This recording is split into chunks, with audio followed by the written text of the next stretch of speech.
Bien. Saül Kars est un nom d'origine polonaise. Mon papa était polonais. Émigré en Argentine où je suis né, l'accent avec. Et puis voilà, c'est tout. Donc, dans les livrets de participants, vous avez une feuille volante, la même que j'ai devant les yeux, qui est la liste des points principaux que je comptais développer pendant la journée, c'est-à-dire pas tous ce matin, à propos des questions qui nous sont posées, vastes questions, difficiles questions, si on ne veut pas les traiter de façon touristique, rapide, je veux dire, ou exaltée, c'est-à-dire déclarer ce qu'il faudrait faire, essayons plutôt de voir ce qui se fait, comment ça se fait, de quelle manière ça se fait. Avec un thème pareil, bon, il y a deux manières de faire, il y a probablement 1000, mais deux manières centrales de faire. Soit je pars de personnes en situation de handicap, qu'en est-il de la parentalité, et j'essaye de dire deux, trois choses qui se tiennent, c'est une possibilité.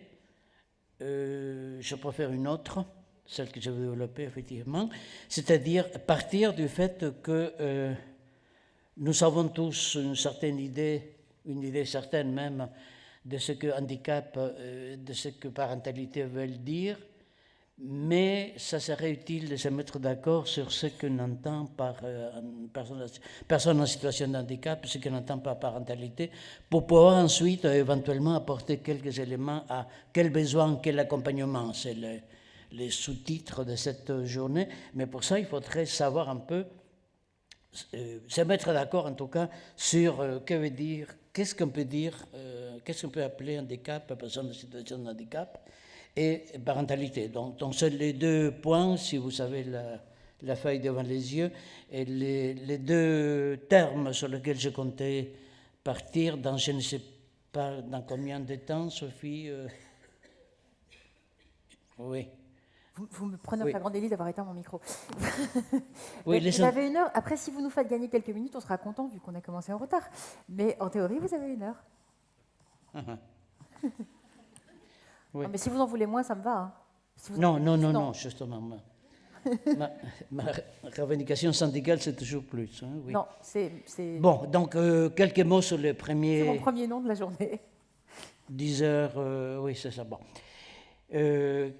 Quelques points donc sur ces premiers mots à la fois usuels et énigmatiques, pas mystérieux, mais énigmatiques, handicap. Qu'est-ce qu'on peut entendre par là? Comment peut-on l'utiliser autrement que comme un lieu commun, plein de sous-entendus? Et vous savez, les sous-entendus, c'est l'antichambre du malentendu. Donc, qu'est-ce qu'on entend par là?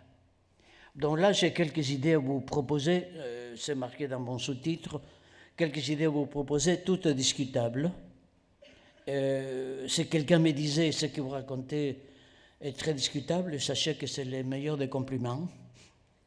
C'est discutable, j'espère. Ce n'est pas par modestie, c'est exactement le contraire. Par le temps qui court, il me semble il y a peu de choses qui vaillent la peine de discuter. Donc je prétends énoncer des choses discutables, c'est-à-dire qui servent pour ce qui nous importe les uns les autres, l'action, le concret, la pratique. Bon, handicap. Je peux partir d'une célèbre, bien connue définition de la ministre Simone Veil. Vous vous souvenez, quand elle expliquait « est handicapée la personne qui est reconnue comme telle par la Côte Europe ». On le dit pour d'autres choses, elle a dû le copier aussi d'autres choses, mais est handicapé, c'est celle qui est reconnue comme telle par les Côte Europe de l'époque, MDPH. C'est intéressant parce que c'est une non-définition. C'est une définition des dictionnaires, vous voyez, c'est une définition tautologique qui se meurt là que il n'est pas impossible que ce soit une très profonde définition. On verra. En tout cas, si pour être handicapé, il faut la reconnaissance, la Jeanne d'Arc, ah oui, j'ai jamais fait d'intervention sans qu'un téléphone sonne, mais ici ça sonne très tôt quand même. Mais bon, tout change, certes. Jeanne d'Arc, qui est une personne que je cite souvent, n'était pas handicapé psychique. Et Dieu sait, enfin je ne sais pas si Dieu, mais en tout cas les psychiatres savent à quel point ces symptômes indiquaient parfaitement ce qu'une jeune femme de notre époque présentant des caractéristiques comparables serait aujourd'hui prise en charge par celui-là. Au contraire, c'est elle qui a pris en charge, paraît-il, jusqu'à un moment où c'est fini. Bon. Mais disons, elle n'était pas handicapée. Le poète Arthur Rimbaud, qui avait de quoi être hospitalisé, qui avait de quoi être placé dans une institution médico-sociale plutôt fermée, c'est le cas typique, Arthur Rimbaud, c'est le cas typique comment s'appellent ces institutions pour des adolescents très en difficulté. Pardon? Des adolescents turbulents? Non, plus grave, je peux dire, c'est un oubli, mais ça va venir. Il y en a deux sortes. Un IEM? Un IME? Non. Oui, fermé, CEF, et centre éducatif fermé. Ah. Oui. Centre éducatif fermé, Arthur Rimbaud avait toutes les caractéristiques pour. Il y a toujours un psy dans le CEF qui aurait pu traiter de son cas. Heureusement, ce n'était pas le cas, c'est pourquoi il a pu faire des poèmes. Plus une vie très, très dissipée, effectivement. La même chose pour Antonin Artaud, poète, qui lui, oui, il a été pris en charge par des hôpitaux psychiatriques, qui a empêché de faire la totalité de son œuvre. Bon, en tout cas, la non-définition de Simone Weil explique, me semble, pourquoi Jeanne d'Arc et compagnie ne sont pas handicapés psychiques, parce qu'il leur manquait quelque chose de la reconnaissance d'autrui. Cotorep, ou voisinage, ou papa-maman, ou ce que vous voudrez. C'est-à-dire que n'est pas handicapé qui veut. C'est-à-dire qu'il ne suffit pas d'avoir telle ou telle caractéristique pour être handicapé. Encore faut-il que les caractéristiques que j'ai, si c'est le cas, que les caractéristiques que j'ai soient en rapport avec les caractéristiques des gens dits valides, des gens dits normaux. Quand on est un peu sociologue, on ne dit pas normal tout court, c'est un gros mot, on dit gens dits normaux. C'est plus sérieux. Des gens dits normaux, des gens que je vais appeler un peu plus tard des personnes en situation de normalité. Ce n'est pas qu'une boutade. Ça n'est une, certes, mais ce n'est pas qu'une boutade. Le handicap a une longue histoire, comme les choses importantes, une très très longue histoire. L'intéressant de l'histoire, c'est qu'elle n'est pas terminée. Vous voyez, on apprend dans les écoles à tort, et c'est faux. L'histoire s'est terminée hier ou avant-hier. Et non, la puissance de l'histoire, c'est qu'elle continue de faire des effets de nos jours. J'ai fait là une liste très longue et très incomplète, sûrement, des différentes évolutions de ces termes. Je lis avec vous, mais une fois encore, il manque plein de monde. Du difforme, donc on pouvait jeter du haut des falaises de Normandie, parce que ce n'était pas une personne qui en jetait, c'était un truc, un machin. Un difforme. L'original, le bizarre, le vagabond, l'idiot du village, les poètes, Arthur Rimbaud par exemple, les pervertis, les sous-humains pour les nazis, les différents, ça pour les gens bien intentionnés que nous sommes, nous parlons de personnes différentes. Bizarre comme appellation, très très bizarre. Les personnes sont différentes par définition. À moins de penser qu'il y a des personnes identiques les unes aux autres. Votre enfant vous rassemble, oui, vous rassemble, mais ce n'est pas vous. Hein. Donc, parler de personnes différentes, ça renferme la même perplexité que parler des personnes de couleur. Vous voyez, quand on ne veut pas paraître raciste, on ne dit pas noir, on ne dit pas bognoul, On dit personne de couleur. Ça implique que moi, je suis transparent. Je veux dire en oubliant que blanc, c'est une couleur aussi. Ces banalités de ma part, c'est pour, comme on dit, personnes âgées, vous voyez, qui est une formule aussi, une formule est très étrange. Bon, le langage de définition étrange. Une personne est toujours âgée depuis sa naissance. Jamais compris comment il peut y avoir des personnes non âgées. C'est une non-personne, je suppose. Et là, on tombe dans des abîmes de délire galopants. Tout ça pour dire qu'une fois encore, il y a des personnes différentes, oui, mais parce qu'elles sont des personnes. C'est pour ça qu'elles sont différentes. C'est pour ça qu'elles sont différentes. Nous, les blancs, aux yeux bleus, ce n'est pas mon cas, blonds, sveltes, enfin, les personnes bien, quoi. Les personnes bien, nous sommes tous différents les uns des autres. Bon. Le handicapé était jadis le témoin du péché de la fille mère, mais il était aussi l'émissaire de Dieu, l'émissaire, la femme émissaire de Dieu, la pythonisse en grec, l'estropié, mais aussi les Lazare, vous vous souvenez, qui ne marchait pas, qui s'est mis à marcher suite à l'intervention divine, et à miraculer, était une façon d'être handicapé jusqu'à l'appel de la divinité. Bon, j'ai vécu un peu au Québec, le seul pays où je n'ai pas d'accent, parce qu'ils en ont un autre, et l'obèse est handicapé.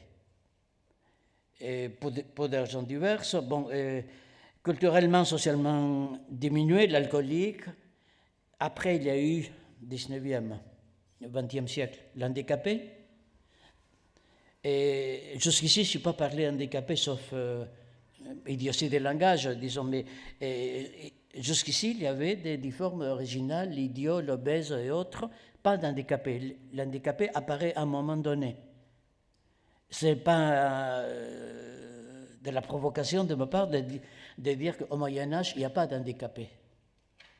Il y a des estropiés, l'idiot du village ou autre. Vous direz, mais au fond, c'est la même chose. Mais non, au fond, ce n'est pas la même chose. Bon, l'estropié, vous le mettez à la poubelle, très grossier. Bon, et l'handicapé, non. Il a son fauteuil, il a quelques prestations, une aide, il y a même des journées pour savoir comment il fait avec sa parentalité, comme si les valides savaient très bien comment faire.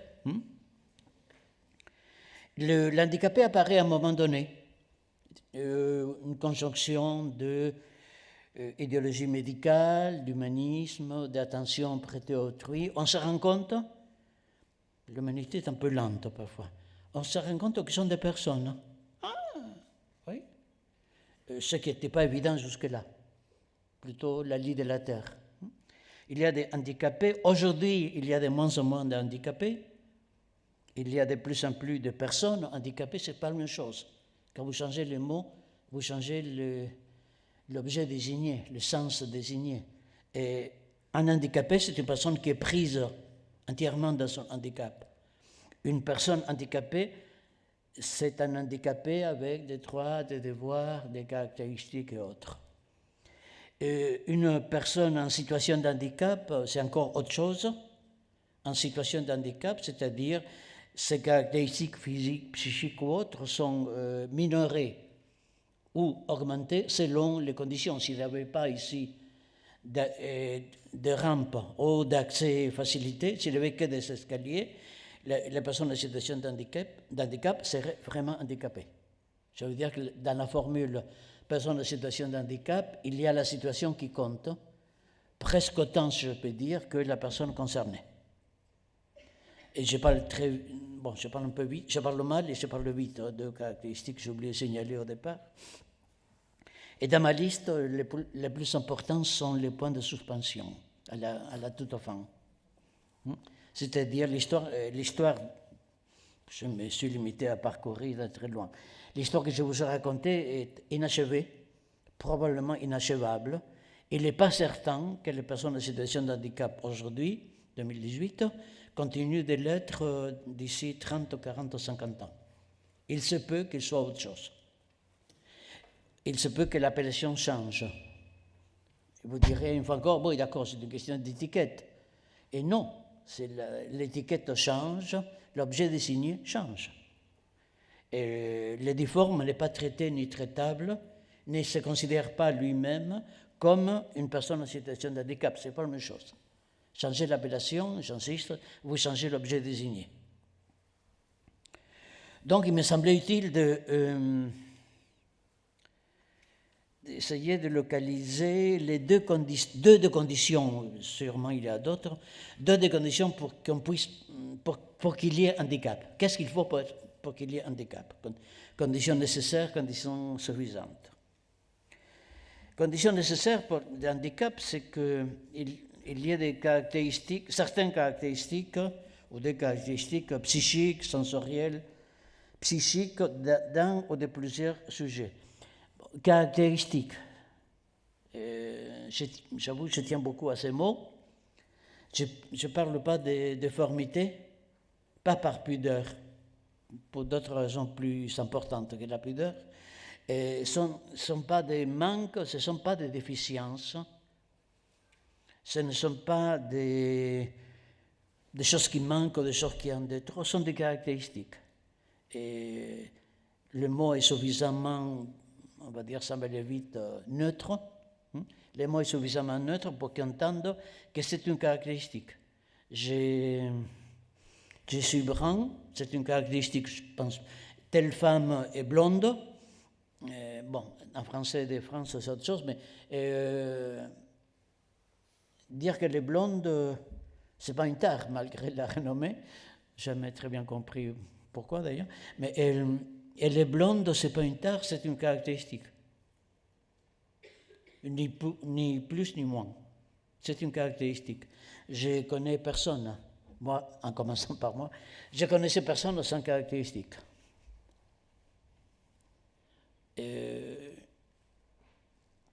Ces caractéristiques, qu'est-ce qu'elles sont de particulier? Si on pense à Jeanne d'Arc et aux autres, qu'est-ce que sont de particulier? Ce sont des caractéristiques non intégrables, ou plus ou moins non intégrables, dans la moyenne de la courbe de Gauss. Bon, c'est un peu compliqué, mais c'est comme ça qu'il faut le dire. J'essaie de dire que ce qu'on appelle la normalité, c'est-à-dire le symptôme de plus grand nombre, c'est ça la normalité, pour un sociologue. Un symptôme partagé par un grand nombre de personnes. Ou que la version un peu savante de la formule familière, plus on est des fous, plus on rigole. Et la normalité est une courbe. Est une courbe. Et la personne handicapée a des caractéristiques, a des symptômes, a des traits qui ne sont pas complètement intégrables dans cette courbe de Gauss. C'est-à-dire donc qu'elle n'est pas handicapée parce qu'il lui manque ceci ou cela, elle est handicapée toujours par rapport à d'autres qui, eux, ont d'autres caractéristiques. Je veux dire, les personnes valides ne sont pas des personnes sans caractéristiques. Les personnes valides ne sont pas des personnes sans symptômes. Les jeunes sont des personnes âgées, comme celles qu'on appelle les personnes âgées.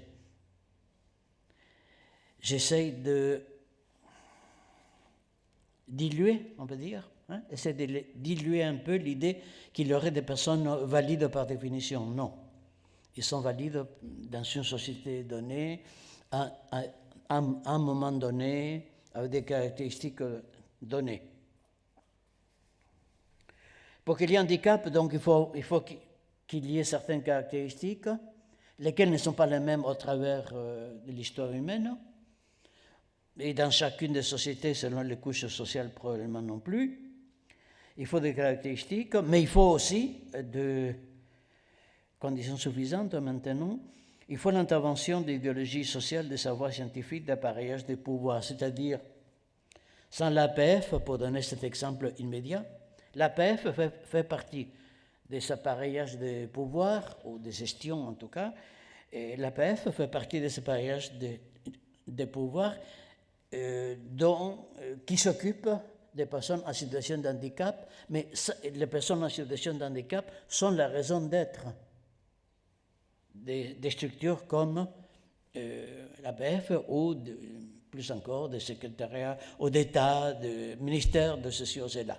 C'est-à-dire que ces entités sont une des conditions suffisantes pour que mes caractéristiques personnelles deviennent socialement intéressantes, financièrement subventionnables, plus ou moins, pourrait faire mieux. Il faut qu'il y ait des idéologies sociales, c'est-à-dire il faut qu'on pense qu'ils sont des personnes, ce qui n'est pas donné, ce qui n'est pas évident. Tout au long de l'histoire de l'humanité, les personnes, celles qu'on appelle aujourd'hui les personnes en situation de handicap, n'ont pas toujours été des personnes. N'ont pas toujours été des personnes, et il n'est pas impossible, il est même probable que pour une partie de l'humanité occidentale actuelle, elle ne soit toujours pas des personnes. Donc, vous voyez, l'handicap n'est pas ce qui m'arrive à moi seulement. L'handicap est un destin social assumé ou dénié par une certaine société, mené de l'avant par certaines valeurs, certains idéaux, etc. N'est pas qu'une question personnelle. Je ne sais pas si j'allège la charge de ceux qui le vivent. Disons, c'est dire que ça ne concerne pas que vous. C'est pour ça qu'il y a des structures qui s'en occupent, qui comprennent une partie du personnel, sont des personnes en situation de handicap, mais pas tous. C'est-à-dire que le handicap n'est pas qu'une affaire personnelle. N'est pas qu'une affaire personnelle. Donc là, le sociologue a eu une attaque de sociologie aiguë. C'est la ligne, mais c'était déjà imprimé, je l'avais déjà envoyé à Agnès. L'handicap est de construction surdéterminée des mises en sens dans certains réels. J'ai traduit en français à l'accent près. Construction surdéterminée des mises en sens dans certains réels. Bon, c'est difficile, mais c'est compréhensible. C'est quoi? D'abord, c'est une construction. C'est une construction. J'entends des voix. Ma copine que je cite toujours, Jeanne d'Arc. J'entends des voix qui me donnent la mission de libérer la France, tout ça. J'entends des voix et je ne suis pas handicapé. Je suis celle qui permet le réveil de la France et chercher dehors les Bourguignons, je crois, les Bourguignons et les Anglais. C'est une construction, vous voyez? Et entendez construction comme il se doit, comme une maison. Les maisons, bon, il faut faire attention, bien lier les pavés, bien articuler l'escalier, et les maisons sont périssables. Un jour, tremblement de terre ou pas, ils tombent. Donc c'est une construction. C'est mon insistance à dire, il n'y a pas toujours eu, au long de l'histoire humaine, des personnes en situation de handicap. Il y a eu d'autres choses, plus terribles ou meilleures. Ça se discute ailleurs. Cette construction, elle est surdéterminée, ça veut dire qu'elle n'est pas, déjà dit, elle n'est pas explicable seulement par ce qui m'arrive à moi. Elle s'explique aussi par la manière qu'a une société de traiter des gens qui ont des caractéristiques différentes des caractéristiques d'autres personnes désignées comme valides. C'est une de certaines mises en sens. Il y a d'autres possibles. Jeanne était très, très loufoque, la fille. Mais elle n'était pas... Mais ce n'est pas une insulte, c'est juste un diagnostic familial. C'est une manière de désigner quelqu'un. C'est la mise en sens d'un certain réel, à savoir, je suis en fauteuil, je ne suis pas en fauteuil, j'entends la voix de Dieu ou autre chose, et ça existe, donc c'est un certain réel, mais le réel existe, ce n'est pas moi qui l'ai inventé, Le réel existe, mais le réel peut être nommé de différentes manières. Je vous ai donné tout à l'heure une liste incomplète des différentes manières de nommer le réel, entre le difforme et l'idiot du village, l'estropié et la personne en situation de handicap, et il y a et il n'y a pas de parenté. Conclusion non conclusive. Hein. Le handicap est une configuration nécessaire à l'étayage, à la consolidation, nécessaire à l'étayage des personnes en situation de normalité. Je disais tantôt, il me semble au moins un abus de langage, sinon d'un point de vue théorique insoutenable, parler de personnes normales. Pour un sociologue, ce n'est pas possible. C'est insupportable, mais c'est faux. C'est faux. Pendant l'occupation, être normal, vous savez, hein, c'était dénoncer son voisin. Et ce n'était pas méchant, et c'était normal. Ce qui est kiff-kiff, hein, d'accord, mais la normalité, c'est un symptôme parmi d'autres. On la préfère? Oui, on peut la préférer. Mais très souvent, on le sait tous, très souvent est normal la personne qui n'est pas au courant de ces symptômes. Ce n'est pas qu'une boutade, hein. Je suis très sérieux, ironique, mais très sérieux. Enfin, j'espère. Hein. Donc, l'handicap est une construction aussi des personnes dites normales, des personnes dites valides.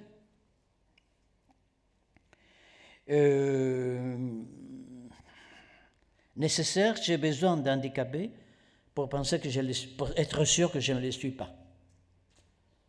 J'ai besoin d'eux pour savoir que je ne suis pas eux et que eux, ce n'est pas moi. C'est ma lourde insistance depuis ce matin sur le fait que le handicap n'est pas qu'une affaire personnelle.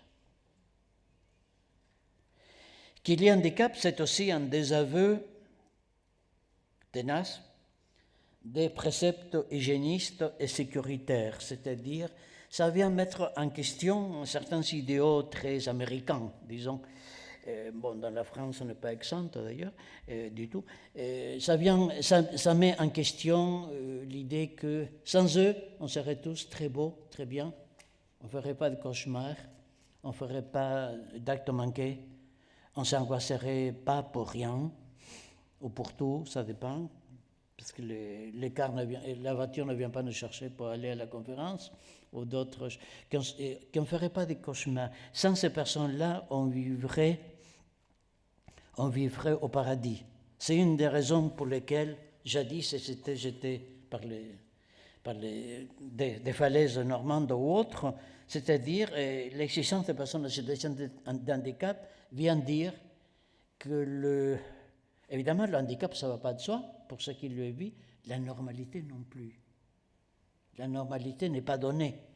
Moi, je suis normal, monsieur, dit quelqu'un, qui n'a rien compris. Je suis normal. Comme je suis très aimable toujours, ne vous en faites pas, ça va passer. La normalité, je veux dire, la normalité ne va pas de soi. Je dis évidemment pas, ça serait méconnaître une réalité. Je ne dis pas que la situation de handicap, c'est la joie où est le bonheur. Évidemment, dans le petit film très bien fait, il n'y a pas de réponse, c'est la sagesse, il n'y a pas de réponse. Mais on aurait pu changer les images et mettre des personnes en situation de normalité, qui ne savent pas non plus où se trouve le bonheur, que se la racontent comme ça. Je suis très, très heureux, j'ai une femme, un boulot, 2 enfants, un chien, je ne sais pas qu'est-ce qu'on peut avoir d'autre. Je pars en vacances au mois d'août. Vous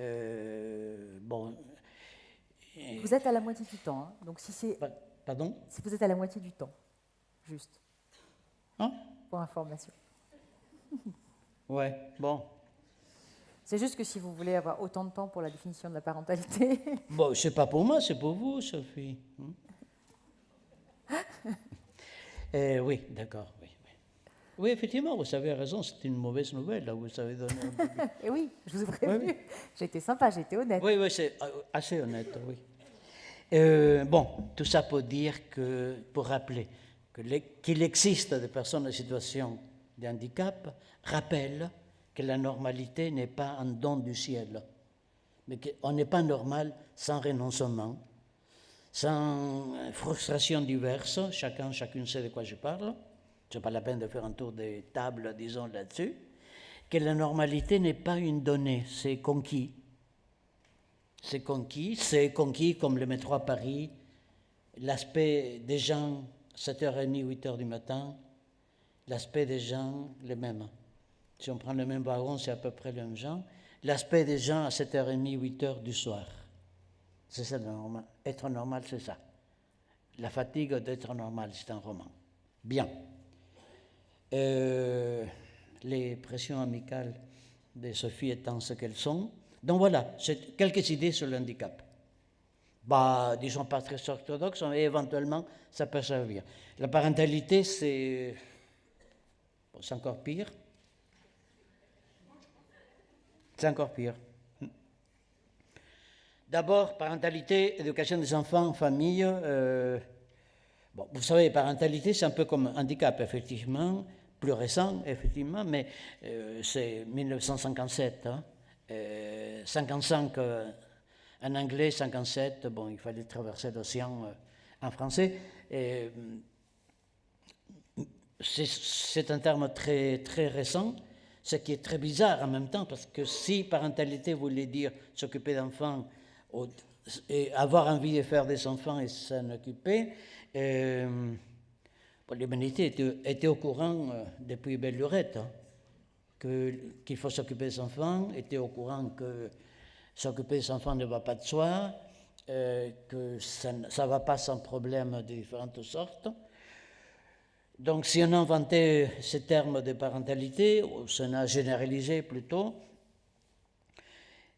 la moindre chose à se dire, mais elle est lourde, c'est que parentalité, d'une part, éducation des enfants, conception des enfants, éducation des enfants, famille, ne sont pas des synonymes. Et les questions de parentalité, comme le handicap, vous voyez, exactement comme le handicap, la question de parentalité ne se pose pas au XVIIIe siècle, ne se pose pas au Moyen-Âge. Ils n'avaient pas de questions de parentalité. Il y avait des personnels pour ça.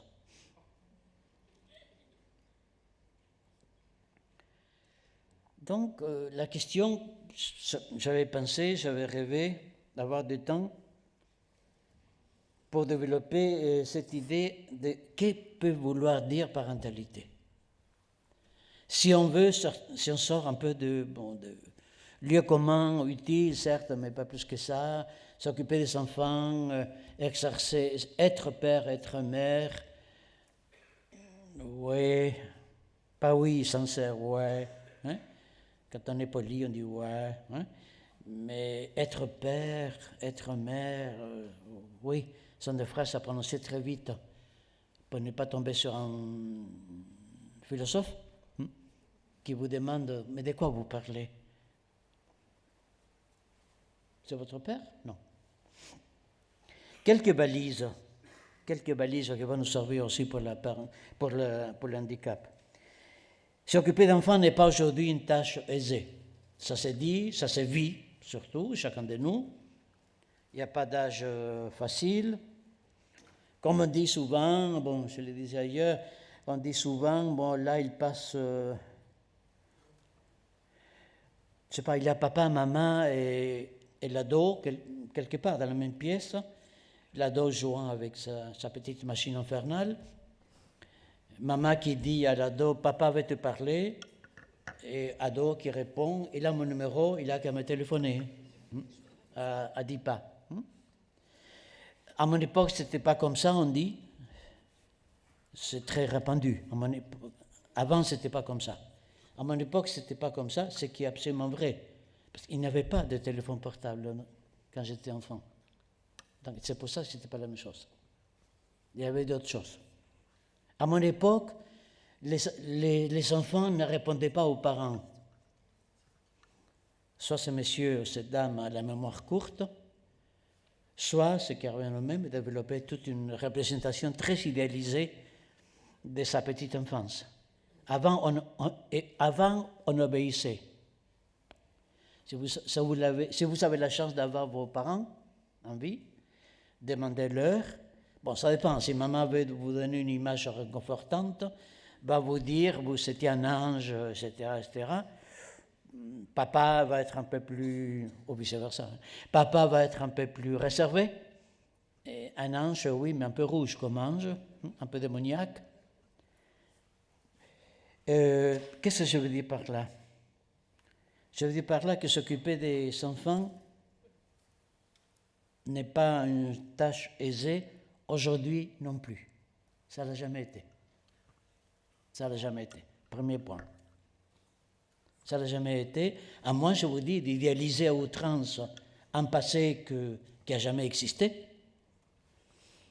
S'occuper d'enfants, les enfants empêchent les couples de continuer à vivre comme ils étaient avant. Un enfant, c'est une chose extraordinaire et tout à fait lourde. Il y a une certaine mythologie judéo-chrétienne sur la bonté, sur les bienfaits des enfants, à laquelle j'adhère, mais pas que. Les enfants sont aussi emmerdants. Et ça ne justifie pas la mauvaise mère, ça fait comprendre que les enfants me dépassent à tous égards. Et parfois, j'ai envie de les jeter par la fenêtre. Il ne faut pas, hein. Évidemment qu'il ne faut pas. Mais... Tout dépend à quel étage on est. Pardon? Tout dépend à quel étage on est. Oui. Non, je suis à rez-de-chaussée, mais quand même. Je pense que ça fait mal. Non, c'est pour dire que, de façon plus ou moins exagérée, enfin, pas sûr, s'occuper d'enfants n'a jamais été une tâche aisée. Pour les personnes en situation de handicap, est-ce qu'elles pourront? Certaines, oui, d'autres pas du tout. C'est en quoi les personnes en situation de handicap sont parfaitement normales. Qu'elles valident, c'est d'avance. Mais ce que vous dites est horrible, monsieur, jetez les enfants par la fenêtre. Ce que vous dites est horrible. L'idée ne m'est jamais passée par la tête. Je traduis, il n'est pas au courant. Que l'idée était quelque part dans ses cauchemars. Compréhensible. Mais est-ce que les personnes en situation de handicap pourront s'occuper des enfants, c'est le point 14, je reviens après, et les personnes en situation de handicap pourront s'occuper des enfants sans dégâts majeurs pour les enfants? Certaines, oui, sans dégâts, et d'autres, non. Il faut les accompagner, oui, mais ça vaut pour les valides, hein, valides pour lesquels cette notion de parentalité était construite. Que les personnes en situation de handicap ont aussi droit, comme on dit à tort, ont aussi droit, c'est venu bien plus tard. La question de parentalité se pose d'abord pour les personnes dites valides, parce qu'on ne s'occupe pas d'enfants sans danger pour les enfants. Les CMPP et compagnie sont peuplés d'enfants de couples valides, très valides, hélas, dans certains cas. Donc, je reviens, s'occuper aujourd'hui des enfants n'est pas aisé, aujourd'hui non plus. Il y a beaucoup de divorces, beaucoup de séparations. On parlait à table ce matin de la dame hémiplégique avec un enfant dont le père ou les co-concepteurs, le mari et le compagnon étaient partis. Les couples se séparent.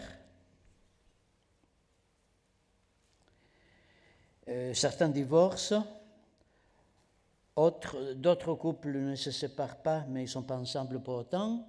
Je m'explique. C'est divorcer, c'est pas passer devant le juge et dire que, etc. C'est dont le juge atteste et on passe à autre chose. Séparation sont des couples dont toutes les apparences sont sauves. Ils dorment même ensemble, donc plus apparence impossible. Et ce n'est pas pour autant qu'ils sont ensemble. Ça, c'est une certaine vérité des couples, valide. C'est-à-dire, séparation, divorce, je ne suis pas pour, je ne suis pas contre, en tant que professionnel en tout cas. Séparation, divorce, en capacité ou non-envie d'assumer certaines tâches, ça fait partie du fonctionnement statistiquement normal des couples. Sur la ligne PLM, Paris-Lyon-Marseille, l'ancienne ligne PLM, et c'est un mariage sur 3 qui se dissout. Aux États-Unis, si vous avez vu le film Woody Allen, à New York en particulier, c'est un mariage sur 2. Bon, comme c'est l'Amérique, c'est un peu plus développé. C'est un mariage sur 2. Ça veut dire ça va mal? Non, non. La séparation divorce va avec des dégâts pour les enfants? Ouais, peut-être. Peut-être. Encore faut-il voir comment ils vivent le fait que papa et maman sont ensemble, liés par des rapports sadomasochistes constants. Sans parler du fait qu'il convient de ne pas sous-estimer la faiblesse des enfants et la toute-puissance des adultes. Un enfant est tout sauf fragile. Il ne survit pas. Moi, je m'inquiéterais davantage des adultes, de la fragilité des adultes.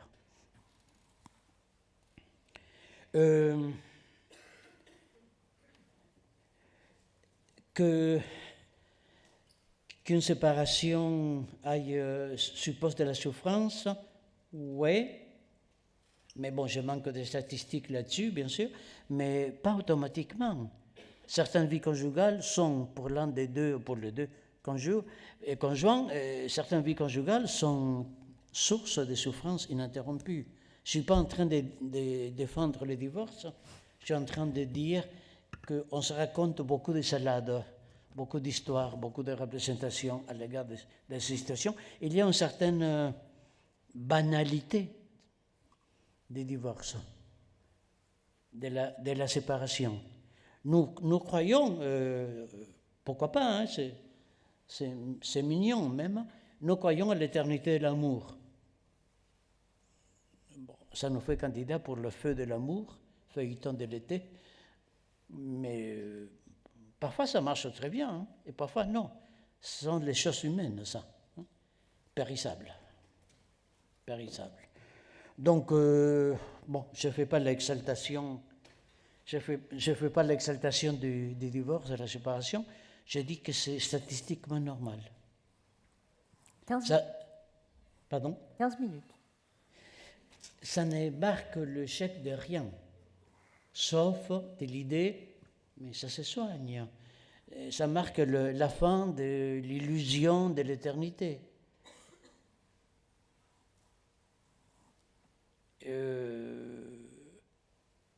C'est une option possible, bon, pas forcément la seule. Il y a accompagner donc enfants, les personnes en situation de handicap qui souhaitent faire des enfants sans quitter le service, ça se comprend. Mais je n'ai jamais compris pourquoi un couple valide, si vous permettez un gros mot, un couple normal, même pas homo, même pas lesbienne, non, un mec, une nana, j'ai jamais compris que leur désir de faire un enfant n'inquiète pas les services sociaux du coin. N'entendez pas que la boutade. La boutade, c'est faire un pas de côté, vous voyez? C'est faire un pas de côté. Ils vont faire un enfant, ça m'inquiète. Mais de quoi tu te mêles? De quoi tu te mêles? Ou bien mêle-toi. Mais alors, ne te mêle pas seulement de personnes en situation de handicap. Mais mêle-toi aussi de tous de tous les hommes et les femmes qui veulent faire des enfants, pour qui ça peut être pas évident. Il faut les accompagner, oui, mais si j'avais le temps, peut-être cet après-midi, je ne sais pas, et les accompagner, oui. C'est un mot difficile, accompagner, vous voyez. On pourrait même faire une journée là-dessus. Et accompagner, c'est strictement faire quelque part avec quelqu'un. C'est ça, accompagner. Et accompagner n'a rien à voir avec sauver. Ça n'a rien à voir avec, je vais vous expliquer, madame, comment on fait avec les enfants. Vous ne savez pas comment on fait avec les enfants. Peut-être vous le savez pour le vôtre d'enfant. Peut-être, hein, je dis bien. Peut-être vous le savez pour le vôtre. Et comment la personne en situation de handicap peut faire avec les enfants, elle qui a telle ou telle caractéristique psychologique, psychique ou autre, je ne sais pas. Donc il s'agit effectivement de l'accompagner, faire quelque part avec, la sauver de sa situation, il n'y a rien à faire. On peut l'accompagner. Bon, tout ça pour finir sur la question. Ah oui, pardon, accompagner. Est-ce que les parents sont-ils les premiers éducateurs des enfants? Non, hein, ça c'est une illusion infantile. Et Freud a de longues pages là-dessus. Et que papa et maman sont les premiers éducateurs des enfants, c'est pas vrai. C'est pas vrai. Entre les revues qui donnent, entre la télé, Super Nanny et autres émissions intellectuelles, entre les revues dites féminines, bon, dans elle, où il y a dans lui, que j'ai feuillette sur mon coiffeur, non, il n'y a pas ces conseils, il y a d'autres conseils, mais pas celui-là. Et entre papa et maman, entre les grands-pères, les grandes-mères, qui est jamais trop loin, qui envoient des messages. Elle est fâchée, mais elle envoie des messages quand même sur comment faire pour ça.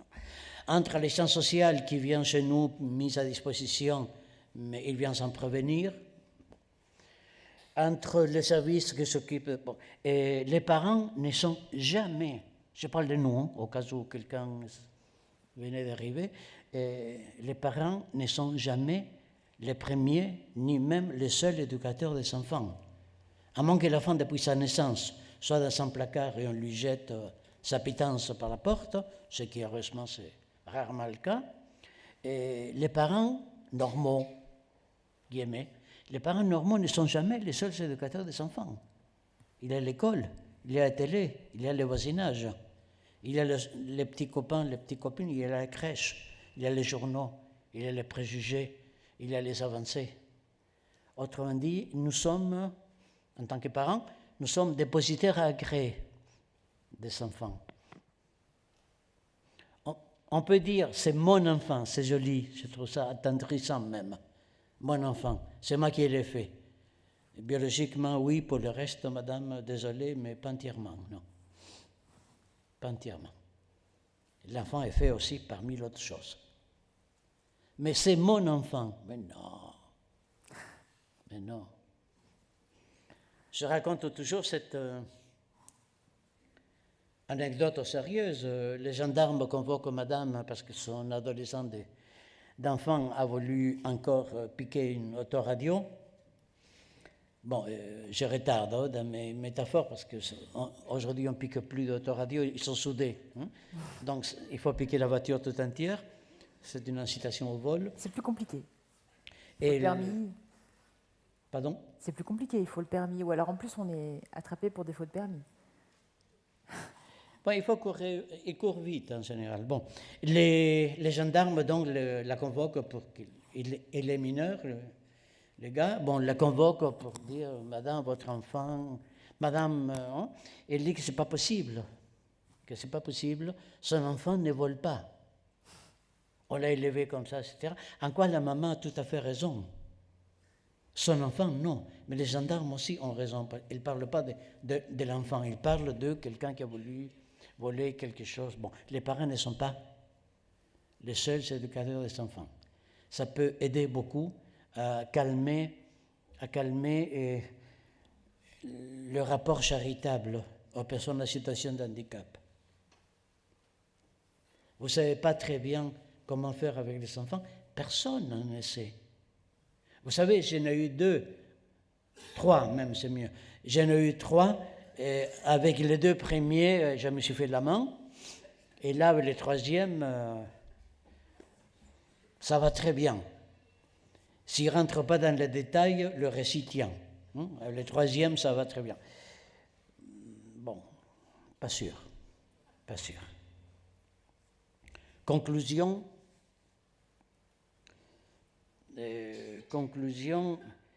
Et les personnes dites en situation de handicap peuvent, la conclusion 14 a déjà dite tout à l'heure, ces personnes peuvent-elles élever les enfants sans dégâts?